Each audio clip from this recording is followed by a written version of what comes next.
Hello friends, இது வரைக்கும் நம்ம சேனலை சப்ஸ்கிரைப் பண்ணலாம், சப்ஸ்கிரைப் பண்ணிக்கோங்க. கூடவே பக்கத்தில் ஒரு பெல் ஐக்கான் இருக்கும், அதை கிளிக் பண்ணுங்கள். ஆல் ஒரு ஆப்ஷன் இருக்கும், அதை செலக்ட் பண்ணுங்கள். வாங்க வீடியோக்குள்ளே போகலாம். ஹாய் ஃப்ரெண்ட்ஸ், அஸ்லாம் வலைக்கம். வெல்கம் டு பிஸ்மில்லா சமையல்ஸ். இன்றைக்கி நம்ம பிஸ்மில்லா சமையல்ஸில் என்ன ரெசிபி பார்க்க போகிறோன்னா காலிஃப்ளவர் முட்டை குழம்பு. வாங்க எப்படி செய்கிறதுன்னு பார்க்கலாம். நான் இன்றைக்கி காலிஃப்ளவர் பார்த்திங்கன்னா சின்ன சின்ன பீஸாக அந்தமாரி கட் பண்ணி வச்சுருக்கேன். ரொம்பவும் சின்ன பீஸாக கட் பண்ணிக்காதீங்க, கொஞ்சம் நார்மல் சைஸாக கட் பண்ணி வச்சுக்கோங்க. இது கட் பண்ணிவிட்டு நல்லா அலசிட்டு சுடுதண்ணில் ஆட் பண்ணிக்கிறேன். இதில் பார்த்திங்கன்னா பூச்சி இருக்கும் இல்லையா, அதுக்காக நம்ம சுடுதண்ணில் ஆட் பண்ணுறது. நீங்கள் எப்போ என்ன ஒரு டிஷ்ஷாக செஞ்சாலும் காலிஃப்ளவரில் இந்தமாரி சுடுதண்ணில் ஆட் பண்ணிவிட்டு அதுக்கப்புறம் நீங்கள் ட்ரை பண்ணிவிட்டு எடுத்துகிட்டு செய்ய ஆரம்பிங்க. அதுக்கப்புறம் பார்த்திங்கன்னா எந்த ஒரு காய் நீங்கள் வீட்டில் செய்கிறதா இருந்தாலும் அரை மணி நேரத்துக்கு முன்னாடியே தண்ணியில் ஊற வச்சுடுங்க, நார்மல் வாட்டரில் ஊற வச்சுட்டு அதுக்கப்புறம் நீங்கள் செய்ய ஆரம்பிங்க.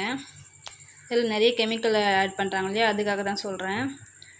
அதுக்கப்புறம் பார்த்திங்கன்னா ஒரு கடாயை வச்சுருக்கேன். அதில் ஒரு 3 ஸ்பூன் அளவுக்கு ஆயில் சேர்த்துட்டு ஆயில் நல்லா ஹீட் ஆனதும் 2 பட்டை 2 கிராம்பு சேர்த்துருக்கேன். அது நல்லா பொரிஞ்சு வந்ததும் 3 மீடியம் சைஸ் வெங்காயம், 2 பச்சை மிளகா, கொஞ்சமாக கொத்தமல்லி சேர்த்துட்டு நல்லா வதக்கி எடுத்துக்கலாம். இது நல்லா வதங்கி வந்ததும் அதே 3 மீடியம் சைஸ் தக்காளி நான் பொடியாக கட் பண்ணி வச்சுருக்கேன், அதையும் சேர்த்துக்கலாம். நீங்கள் இந்தமாரி காலிஃப்ளவர் கூட முட்டையை உடச்சி ஊற்றி செஞ்சு பாருங்கள், ரொம்பவும் டேஸ்ட்டாக இருக்கும். இது சப்பாத்திக்கு சாதத்துக்கெலாம் ரொம்பவும் ஒரு டேஸ்ட்டான ஒரு குழம்பு இது. அதுக்கப்புறம் பார்த்திங்கன்னா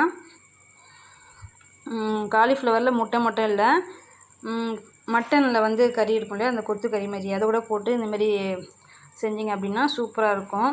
ட்ரை பண்ணி பாருங்கள். இப்போ தக்காளி சேர்த்துட்டேன். தக்காளி வதங்கிறதுக்கு குழம்புக்கு ஏற்ற அளவுக்கு நான் உப்பு இப்போவே சேர்த்துக்கிறேன். சேர்த்துட்டு நல்லா கலந்து விட்டுட்டு தக்காளி கொஞ்சம் நேரம் வதங்குற வரைக்கும் நம்ம வெயிட் பண்ணலாம். ஒரு மூடி போட்டுடுவோம். இப்போ நல்லா தக்காளி வதங்கி வந்திருக்கு. இப்போ பார்த்திங்கன்னா ஒரு ஸ்பூன் அளவுக்கு இஞ்சி பூண்டு பேஸ்ட்டு சேர்த்துக்குங்க. பெரிய ஸ்பூன் அளவுக்கு தான் சேர்க்குறேன். இஞ்சி பூண்டு நல்லா சேர்த்துட்டு கலந்து விட்டுட்டு அந்த பச்சை வாசனை போனதுக்கப்புறம் நம்ம மசாலாலாம் ஆட் பண்ணிக்கலாம். 1/4 ஸ்பூன் மஞ்சள்தூள் சேர்க்குறேன். வீட்டில் அரைச்ச மிளகாய் தூள் இருக்கு இல்லையா, அது சேர்த்துக்கிறேன். ஒரு 2 ஸ்பூன் அளவுக்கு சேர்த்துக்கிறேன். நீங்கள் அப்படி இல்லைன்னு நினச்சிங்கன்னா வெறும் மிளகாத்தூள், அதாவது தனி மிளகாத்தூள் சொல்லுவாங்களே, அது 1 ஸ்பூனும், மல்லித்தூள் 2 ஸ்பூன் அளவுக்கு சேர்த்துக்குங்க. இதுவும் நல்லா கலந்து விட்டுட்டு 1 ஸ்பூன் கடைசியாக கரம் மசாலா, இதெல்லாம் நல்லா கலந்து விட்டுட்டு இப்போ நான் ட்ரை பண்ணி வச்சுருக்கேன் சுடுதண்ணிலேருந்து இந்த காலிஃப்ளவர் எடுத்து இதில் ஆட் பண்ணிடலாம். ஆட் பண்ணிட்டு எல்லாத்தையுமே நல்லா மசாலா எல்லா இடத்துலையும் படுற அளவுக்கு நம்ம நல்லா பரட்டி விட்ருவோம். இது நல்லா பரட்டி வந்தாச்சு. இப்போது கொஞ்சமாக தண்ணி விட்டு அந்த மசாலாவோட வாசனை போகிற அளவுக்கு நம்ம கொதிக்க விட்டுருவோம். ஆல்ரெடி நம்ம சுடுதண்ணியில் போட்டு எடுத்துருக்கோம் இல்லையா காலிஃப்ளவரை, அதனால் பார்த்து கொஞ்சமாக தண்ணி விட்டுக்குங்க. இப்போ ஒரு 2 பீஸ் அளவுக்கு தேங்காய் எடுத்துருக்கேன். இதை நம்ம பொடியாக கட் பண்ணிவிட்டு கிரைண்ட் பண்ணி எடுத்துக்கலாம். இப்போ கிரைண்ட் பண்ணி எடுத்தாச்சு. இப்போ இது கொஞ்சம் மசாலா கொஞ்சம் கொதி வந்திருக்கு இல்லையா, இது கூட நம்ம தேங்காவை ஆட் பண்ணிக்கலாம். குழம்புக்கு தேவையான திக்னஸ் பார்த்து நம்ம தண்ணியை கொஞ்சம் ஆட் பண்ணிக்கலாம்.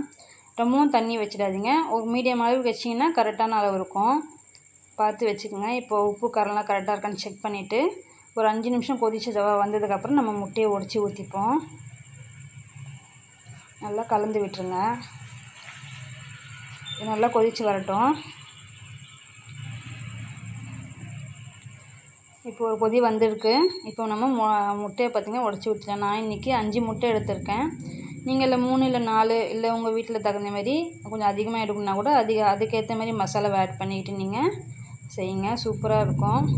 இப்போ 5 முட்டையும் நம்ம சேர்த்துட்டு முட்டை கொஞ்சமாக நம்ம வெந்து வந்ததுக்கப்புறம் திருப்பி சேர்க்கலாம், திருப்பி போட்டுடலாம்.